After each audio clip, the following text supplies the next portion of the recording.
Canadian card collector here, and welcome back to day 631 of a daily deck review. And the deck that we're taking a look at today are these Santa Claus shaped playing cards. So, no further ado, take a look and see what we get.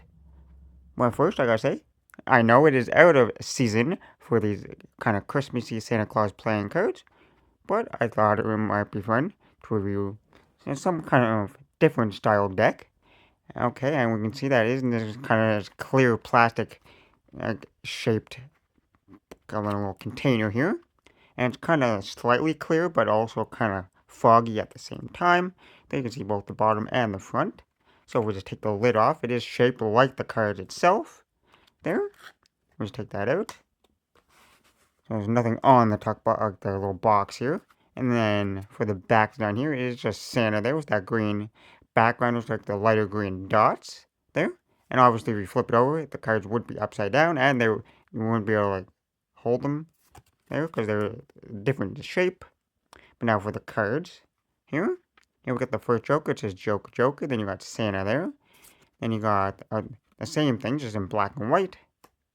Then these aren't in new deck order, but they're just the standard faces, so they didn't really have to be in new deck order.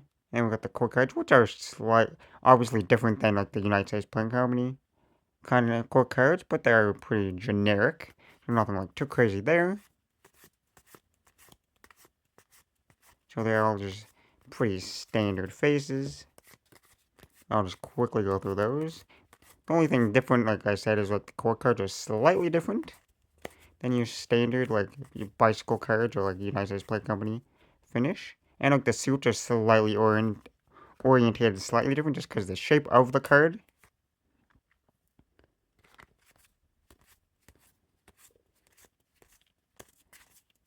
And the Ace of Spades is probably way the back. Yeah, it's just a standard Ace of Spades.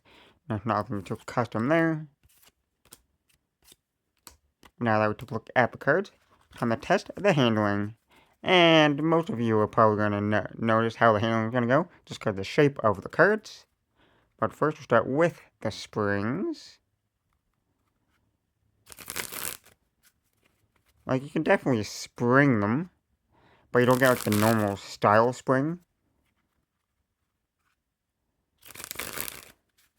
So they're a little bit like, they're definitely a little bit smaller than a regular card.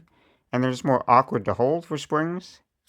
But they definitely do spring a little bit, but not like super smooth there. So I don't recommend like springing them.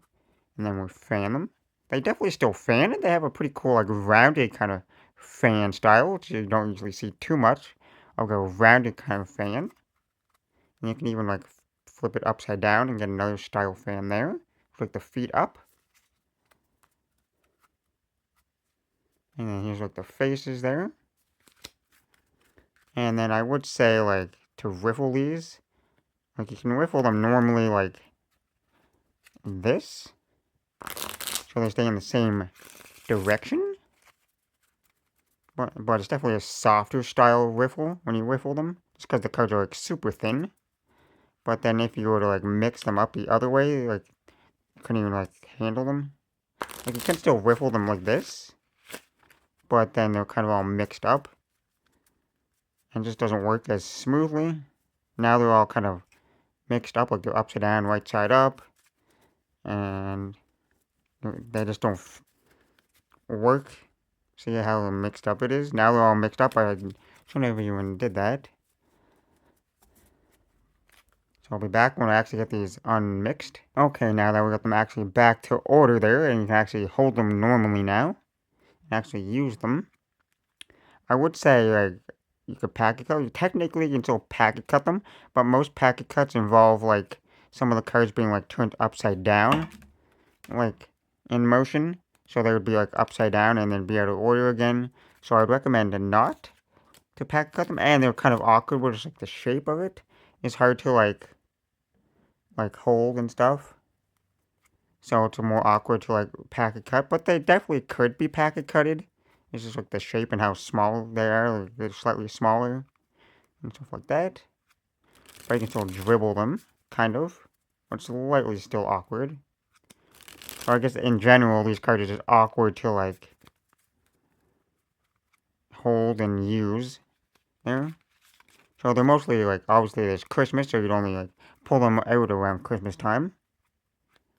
And so like I guess this is the only kind of shuffle you could do, like a overhand shuffle. But even that's kind of awkward.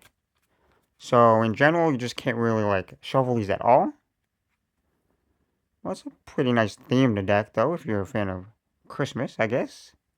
There. And then the faces are just generic faces, which we saw.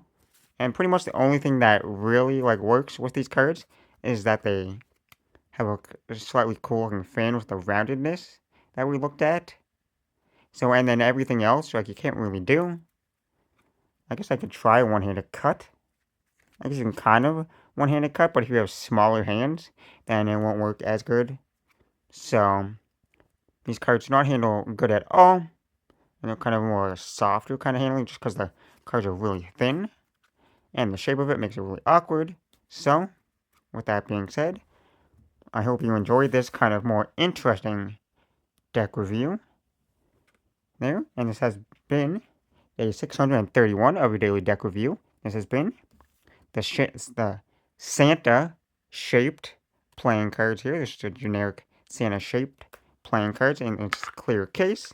So, with that being said, I'm the Canadian Collector, signing out. That's the video. Thanks for watching. See you next time. Goodbye.